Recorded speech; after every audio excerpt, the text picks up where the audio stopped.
जी student, ये मैंने एक डेफिनेशन यहाँ पे राइट की है स्पेसिफिक हीट। तो हमारे आर्टिकल का टाइटल है molar specific heat of a gas. इस आर्टिकल को स्टार्ट करने से पहले स्टूडेंट हम कुछ बेसिक डेफिनेशंस देखेंगे इसकी, ताकि हम इस आर्टिकल को अच्छे तरीके से अंडरस्टैंड कर सकें। स्पेसिफिक हीट की स्टूडेंट यहाँ पे मैंने डेफिनेशन एक राइट की है, the amount of heat required to raise the temperature of 1 kilogram of a substance up to 1 Kelvin is called specific heat। Student, अगर हम इसको ना सिंपल वर्ड में समझना चाहें तो ये जो डेफिनेशन है इसका मीनिंग क्या है कि अगर हमारे पास 1 किलोग्राम कोई भी सब्सटेंस हो, 1 kilogram of a gas, 1 kilogram of a liquid, 1 kilogram of a solid, उस सॉलिड का मैं कहता हूं कि आपने टेम्परेचर राइज करना है अप टू 1 केल्विन। तो उसका टेम्परेचर राइज करने के लिए 1 केल्विन टेम्परेचर बढ़ाने के लिए हमें जितनी हीट रिक्वायर्ड होगी, जितनी हीट हम देंगे ताकि उसका 1 केल्विन टेम्परेचर बढ़ जाए, तो उस हीट को स्टूडेंट जो हम उस सिस्टम को प्रोवाइड करेंगे उसको बोलते हैं फिजिक्स की लैंग्वेज में स्पेसिफिक हीट। अगेन मैं स्टूडेंट इसको रिपीट कर देता हूं कि अगर हमारे पास 1 किलोग्राम मैस हो of any substance like a gas, like a liquid, like a solid, 1 kilogram हम मैस ले लें इन सब्सटेंस में से, तो जितनी हीट हमें चाहिए होगी ताकि हम उसका टेम्परेचर राइज करें। फॉर एग्जांपल हमारे पास एक सैंपल है लिक्विड का, हमने वाटर ले लिया है, हम उसका टेम्परेचर चेक करते हैं। लेट कर ले, हम कहते हैं कि टेम्परेचर, आप कहते हैं सर हमारे पास ये 1 लीटर वाटर है, 1 किलोग्राम वाटर है जिसका टेम्परेचर है लेट से हम कह देते हैं 10 केल्विन। अब मैं ये कह दूं कि इसका टेम्परेचर आप 10 से राइज करके 11 पे ले जाएं, मींस हमारी डिमांड क्या है कि हमने इसका टेम्परेचर 1 केल्विन राइज करना है। तो then 1 kelvin temperature, 1 kelvin temperature rise करने के लिए हमें कितनी हीट रिक्वायर्ड होगी जो हम इस सिस्टम को दें ताकि उसका टेम्परेचर 1 केल्विन राइज हो जाए। तो स्टूडेंट उसको बोलते हैं स्पेसिफिक हीट। ये जो वर्ड है ना स्टूडेंट स्पेसिफिक, इसका मतलब होता है पर यूनिट मैस। क्या मतलब होता है? पर यूनिट मैस। अब स्टूडेंट इस डेफिनेशन में थोड़ा सा हमारे पास इशू है, वो मैं आपके साथ डिस्कस करता हूं। देखिए मैंने यहां पे लिखा है 1 किलोग्राम ऑफ अ सब्सटेंस।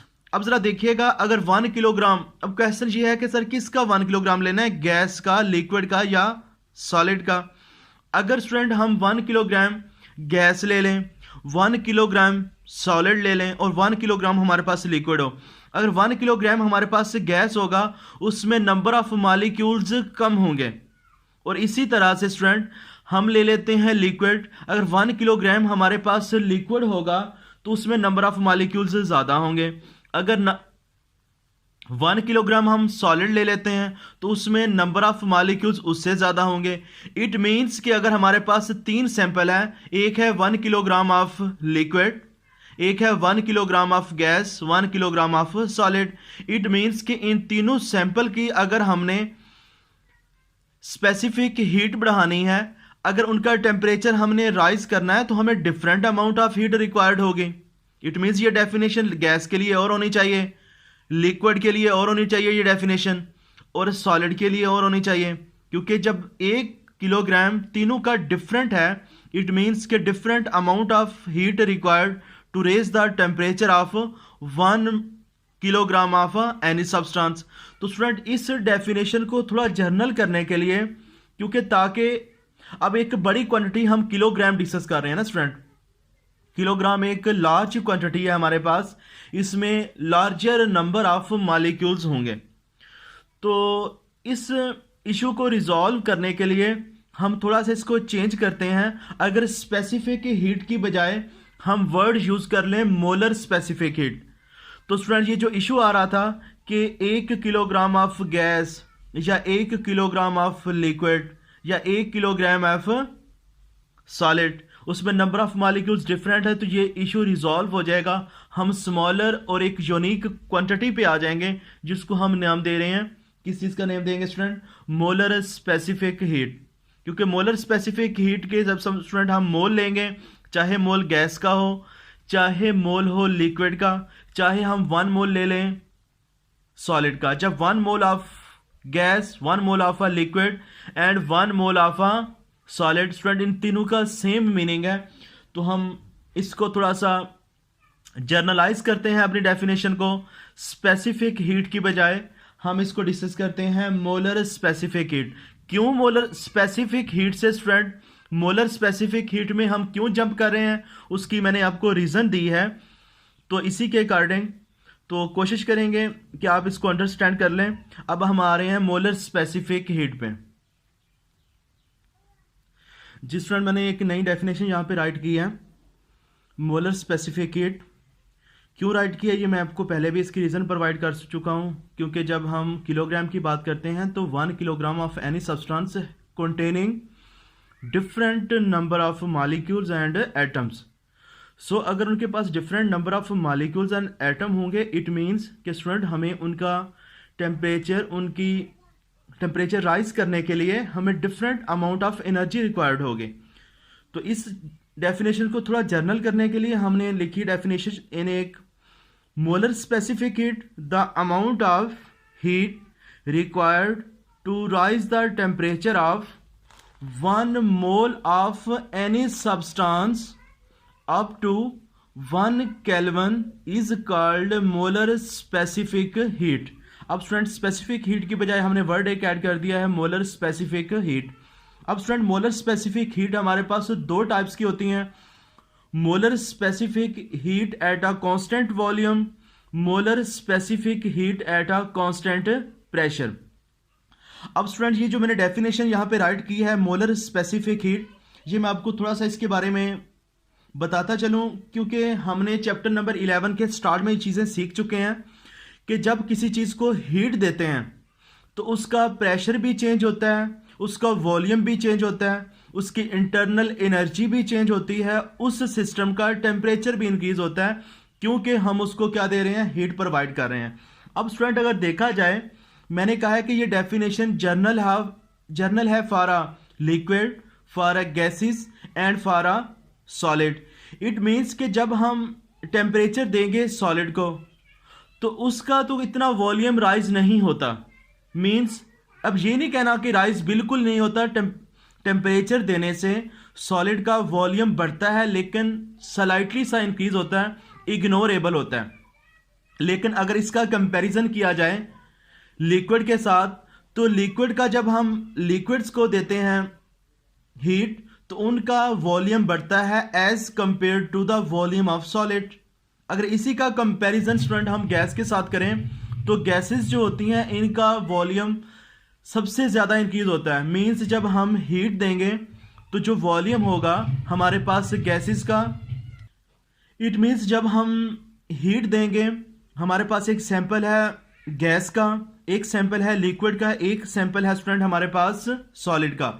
जब हमने हीट देनी है तो गैस का वॉल्यूम सबसे ज़्यादा बढ़ेगा, उससे कम वॉल्यूम किसका बढ़ेगा, लिक्विड्स का, और सबसे कम वॉल्यूम बढ़ता है सॉलिड का। और हमने कहा था कि इस चैप्टर के अंदर हम जो वर्किंग सब्सटेंसेस हैं वो लिक्विड नहीं लेंगे। वर्किंग सब्सटेंसेस को स्टूडेंट इस चैप्टर के अंदर हम सॉलिड को कंसीडर नहीं करते। चैप्टर नंबर 11 के अंदर जो हम वर्किंग सब्सटेंस डिस्कस करते हैं वो होती है हमारे पास गैस। इट मीन्स कि अब यहाँ पे हम जब वर्ड मैं यूज़ करता था ना कि यहाँ पे लिखा है चाहे कि सब्सटेंसेस, या यहाँ पे लिखा है मैंने वर्ड सब्सटेंस, अब सब्सटेंस से हम बाहर निकल के आएंगे, हम वर्ड यूज़ करेंगे gas, means 1 mole of a gas, क्योंकि हमारा वर्किंग सब्सटेंसेस इस चैप्टर में हमारे पास गैस होती है। तो अब स्टूडेंट इसकी 2 टाइप्स बन जाएंगे, molar specific heat of a gas at constant pressure, molar specific heat of a gas at constant volume. जिस स्टूडेंट यहाँ पे मैंने डेफिनेशन राइट की है molar specific heat at a constant volume. अब यहाँ पे हमारी वर्किंग सब्सटेंसेस जो कुछ भी हम डिस्कस करेंगे स्टूडेंट, इसमें वर्किंग सब्सटेंस गैस होगी। The amount of heat required to rise the temperature of 1 mole of gas up to 1 kelvin at एक वर्ड आगे आपने स्टूडेंट ऐड करना है, सेम डेफिनेशन है जैसे मैंने पहले लिखी है, उसी के आगे आप एक वर्ड ऐड कर देंगे। At constant volume is called molar specific heat at constant volume. Student molar specific heat at constant volume को हम डिनोट करते हैं, denoted by molar specific heat को स्टूडेंट हम डिनोट करेंगे CV से। इसका मतलब होगा molar specific heat at constant volume. इसका फार्मूला क्या है? We know that molar specific heat at constant volume CV is equal to student हमारे पास होगा QV divided by N delta T। Let us say equation number 1 where CV is a molar specific heat at a constant volume। Student ये QV है amount of heat, जो amount of heat हम provide करेंगे उस system को जब उसका हमने वॉल्यूम को कांस्टेंट रखा हुआ है, where N is the number of moles, और डेल्टा T स्टूडेंट हमारे पास चेंज इन टेम्परेचर है। ये चीज़ें मैं यहाँ पे राइट कर देता हूँ। स्टूडेंट हमारे पास CV किसके इक्वल है? CV है मोलर स्पेसिफिक, ये है हमारे पास molar specific heat at constant volume. और स्टूडेंट ये जो हमारे पास QV है, ये जो हम हीट देंगे QV, ये है हमारे पास heat provided at constant volume. जी स्टूडेंट यहाँ पे जो हमारे पास N जो है, N है हमारे पास नंबर ऑफ मोल्स, N है स्टूडेंट हमारे पास नंबर ऑफ मोल्स। लेकिन इसको थोड़ा सा जर्नल करने के लिए स्टूडेंट इस पूरी कैलकुलेशंस के अंदर जो नंबर ऑफ मोल लेंगे हम 1 लेंगे, N इज इक्वल टू 1, तो देन हमारी इक्वेशन नंबर जो 1 है स्टूडेंट वो बन जाएगी CV is equal to QV divided by N की जगह 1 आ जाएगा मल्टीप्लाई बाय डेल्टा T।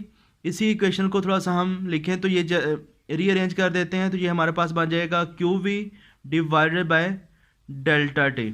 अब स्टूडेंट अगर आपने लेट अस से इक्वेशन नंबर 2, अगर हमने मोलर स्पेसिफिक हीट का स्टूडेंट ऐसे यूनिट फाइंड करना हो तो कैसे करेंगे? इक्वेशन नंबर 1 जी देखिएगा SI यूनिट। अब मोलर स्पेसिफिक हीट का हम ऐसे यूनिट फाइंड कर लेते हैं student from equation number student 1। तो हमने अभी लिखा है कि CV is equal to QV divided by N delta T। तो स्टूडेंट हीट का यूनिट होता है जॉल, ये मोल्स है तो इसका आ जाएगा हमारे पास N मोल्स होते हैं तो ये मोल मल्टीप्लाई बाय टेम्परेचर का ऐसा यूनिट होता है केल्विन। तो अगर मैं इसको थोड़ा सा रीअरेंज कर दूं तो मोलर स्पेसिफिक हीट जो है उसका ऐसे यूनिट बन जाएगा जॉल। मोल को ऊपर लेके जाएंगे स्टूडेंट, ये हमारे पास मिल जाएगा मोल इनवर्स, केल्विन को ऊपर ले जाएंगे तो ये बन जाएगा केल्विन इनवर्स। इट मीन्स ऐसे यूनिट जो है हमारे पास मोलर स्पेसिफिक हीट का वो स्टूडेंट क्या आ गया है? जॉल पर मोल पर केल्विन। जी स्टूडेंट जैसा कि हम पहले फर्स्ट लॉ ऑफ थर्मोडायनेमिक्स मैंने आपको पढ़ाया था, उसके मैंने आपको कुछ स्टूडेंट सीक्वेंसेस और उसकी कुछ एप्लीकेशंस आपके साथ डिस्कस की थी, उसी को हम यहाँ पे यूटिलाइज करते हैं। ये हमारे पास एक सिलेंडर है जिसके अंदर हमने गैस फिल की है स्टूडेंट, ये इसके ऊपर एक पिस्टन हमने फिक्स कर दिया है। अगर हम ये कह दें कि इस वक्त इसका प्रेशर जो है वो P1 है, इंटरनल एनर्जी इसकी U1 है, टेम्परेचर इसका स्टूडेंट T1 है, वॉल्यूम इसका V1 है। और आप देखिएगा हमने इसको हीट देनी है स्टूडेंट, इस सिस्टम को हीट भी आपने प्रोवाइड करनी है लेकिन उसका वॉल्यूम भी बढ़ने नहीं देना, वॉल्यूम को कांस्टेंट रखना है। अब आपको पता है कि अगर हम वॉल्यूम नहीं बढ़ने देंगे तो कुछ पैरामीटर्स अब इसके चेंज होंगे। अब स्टूडेंट लेट से इसका हम वॉल्यूम वही फिक्स रखते हैं, वॉल्यूम को हम राइज नहीं होने देते। इट मीन्स ये जो पिस्टन है हमारे पास ये फिक्स रहेगा। अब हमने इसको स्टूडेंट हीट देनी है, इस गैस को, इस सिलेंडर के अंदर जो हमने गैस फिल की हुई है इसको हम हीट दे रहे हैं।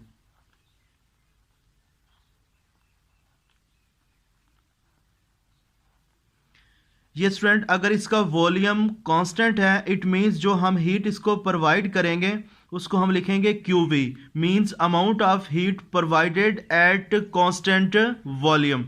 जो ही स्टूडेंट हम इसको हीट देंगे अब इसका प्रेशर बढ़ जाएगा, इंक्रीज हो जाएगा। प्रेशर इसका P1 से कहाँ चला जाएगा, P2 पे। और ये भी बात याद रखनी है, ये प्रेशर इसका क्या हो जाएगा, राइज हो जाएगा। और इंटरनल एनर्जी भी स्टूडेंट इसकी चेंज हो जाएगी, इंटरनल एनर्जी इसकी चली जाएगी U2 पे, वो भी हमारे पास इंक्रीज हो जाएगी। टेम्परेचर भी स्टूडेंट इसका चेंज हो जाएगा, टेम्परेचर T1 से कहाँ चला जाएगा, T2 पे, वो भी इंक्रीज हो गया। लेकिन वॉल्यूम अभी भी स्टूडेंट इसका क्या है, V1। क्यों? क्योंकि पिस्टन को हमने क्या रखा है, फिक्स, हमने वॉल्यूम उसका इंक्रीज नहीं होने दिया। अब ये बातें आपने याद रखनी है कि जब अगर आपसे कोई MCQs में पूछ ले कि जब आपका गैस का वॉल्यूम कांस्टेंट होगा कौन कौन से पैरामीटर चेंज होने हैं, तो स्टूडेंट आपको पता होना चाहिए सिर्फ और सिर्फ एक पैरामीटर जो ऐसा है जो सेम रहेगा वो है वॉल्यूम। बाकी सारे के सारे पैरामीटर वेरी कर जाएंगे। प्रेशर इंक्रीज होके P2 पे चला जाएगा, इंटरनल एनर्जी इंक्रीज होके U2 पे चली जाएगी, टेम्परेचर जो है स्टूडेंट इसका इंक्रीज होके T2 पे चला जाएगा। सारे पैरामीटर चेंज हो जाएंगे, सिर्फ एक पैरामीटर होगा जो कि हमारे पास क्या है, वॉल्यूम है, जो इसका क्या रहेगा, कांस्टेंट। जी स्टूडेंट, नेक्स्ट हम देखते हैं molar specific heat at constant pressure. Same definition है, एक वर्ड चेंज करूंगा स्टूडेंट यहाँ पे भी। The amount of heat required to rise the temperature of 1 mole of a gas up to 1 Kelvin at constant pressure। एक word change किया है, वहां पे मैंने लिखा था at constant volume, यहाँ पे है student at constant pressure is called molar specific heat at a constant pressure। अगर आप सिर्फ molar specific heat की डेफिनेशन याद कर लें तो उसमें सिर्फ एक ही वर्ड हमने चेंज करना है, तो molar specific heat at constant volume बन जाती है डेफिनेशन, और molar specific heat at a constant pressure. इसको स्टूडेंट डिनोट करते हैं, डिनोटेड बाय, इसको स्टूडेंट हम डिनोट करेंगे CP से, means molar specific heat at a constant pressure. इसका जो फार्मूला स्टूडेंट होता है वो होता है CP is equal to QP divided by N delta T। Let I say equation number 3, ये हमारे पास CP है molar specific heat at a constant pressure, QP molar specific heat at a constant, sorry QP है हमारे पास student heat provided to the system at a constant pressure, N है number of moles, delta T है change in temperature. Student इसका भी SI unit हमारे पास क्या होगा, SI यूनिट सेम इसका भी होना है, क्या होगा, जॉल पर मोल पर केल्विन। अब स्टूडेंट हम इसकी थोड़ी ग्राफिकल एक्सप्लेनेशन देखते हैं, और इसको भी अगर फॉर 1 मोल ऑफ गैस लिखना है आपने तो क्या बन जाएगा स्टूडेंट, ये CP इज इक्वल टू हमारे पास आ जाएगा QP divided by delta T। Let I say equation number 4। Ji student, ये हमारे पास सिलेंडर है, लेट से मैं ये कह देता हूँ कि इसका ये वॉल्यूम है, इसके ऊपर हमने एक पिस्टन रख दिया है और इस सिलेंडर में स्टूडेंट हमने गैस फिल कर दी है at a room temperature. Let कर लें कि इसका प्रेशर है P1, volume V1, internal energy U1, temperature T1। अब स्टूडेंट हमने इसको हीट देनी है, ये हम स्टूडेंट इसको हीट प्रोवाइड कर रहे हैं इस सिस्टम को। प्रेशर को स्टूडेंट हमने कांस्टेंट रखा है, तो इट मीन्स हम लिखेंगे QP heat provided to the system at a constant pressure. तो अब प्रेशर कांस्टेंट रखेंगे तो स्टूडेंट एक पैरामीटर इसका चेंज होगा, वो है वॉल्यूम। तो वॉल्यूम इसका राइज कर जाएगा, बढ़ जाएगा। तो ये स्टूडेंट हमारे पास प्रेशर जब हमने कांस्टेंट रखा है, अब देखिएगा प्रेशर भी स्टूडेंट इसका क्या रहेगा P1। इंटरनल एनर्जी जो है स्टूडेंट इसकी स्लाइटली सी इंक्रीज होगी, ये बात आपने याद रखनी है। इंटरनल एनर्जी क्या हो जाएगी स्लाइटली सी इंक्रीज। चलें इग्नोर भी आप उसको कर सकते हैं। और टेम्परेचर जो होगा वो भी इसका स्लाइटली सा इंक्रीज हो जाएगा, लेकिन जो वॉल्यूम है स्टूडेंट वो रैपिडली क्या कर जाएगा इंक्रीज होगा। अगर आपसे कोई पूछ ले कि एट अ कांस्टेंट प्रेशर कौन कौन से पैरामीटर सेम रहते हैं, अब स्लाइटली सा तो चेंज इनके अंदर आ रहा है, लेकिन आपने ये बात याद रखनी है। इन जनरल हम ये कह सकते हैं प्रेशर भी सेम रहता है, इंटरनल एनर्जी भी सेम रहती है, टेम्परेचर भी सेम रहता है, और वॉल्यूम इसका क्या कर जाता है इंक्रीज कर जाता है। तो ये था स्टूडेंट हमारे पास बेसिक कुछ डेफिनेशन थी, और कल इंशाल्लाह हम ड्राइव करेंगे relation CP minus CV is equal to R। तो आई होप कि स्टूडेंट आपको समझ आ गई होगी। अगर कोई भी क्वेश्चन होगा, किसी लाइन की आपको समझ नहीं आई, तो आप मैसेज कर दें मुझे, तो मैं आपको वो पैरा वो लाइनें वो स्टेप दोबारा रिपीट कर दूंगा, समझा दूंगा। इस लेक्चर को स्टूडेंट अच्छी तरीके से आपने सुनना भी है और इसको राइट भी करना है, और मैं आपको इसी लेक्चर की एक PDF फाइल भी बना के सेंड कर दूंगा ग्रुप के अंदर, ताकि अगर मे भी आपको यहाँ से राइटिंग की कुछ समझ ना आ रही होगी, तो जब आपके पास PDF फाइल होगी स्टूडेंट, तो आप वहाँ से इसको अच्छे तरीके से समझ लेंगे, ताकि कोई थ्योरी का कोई लफ्ज़ आगे पीछे ना हो, गलत आप अंडरस्टैंड ना कर लें। अल्लाह हाफिज़।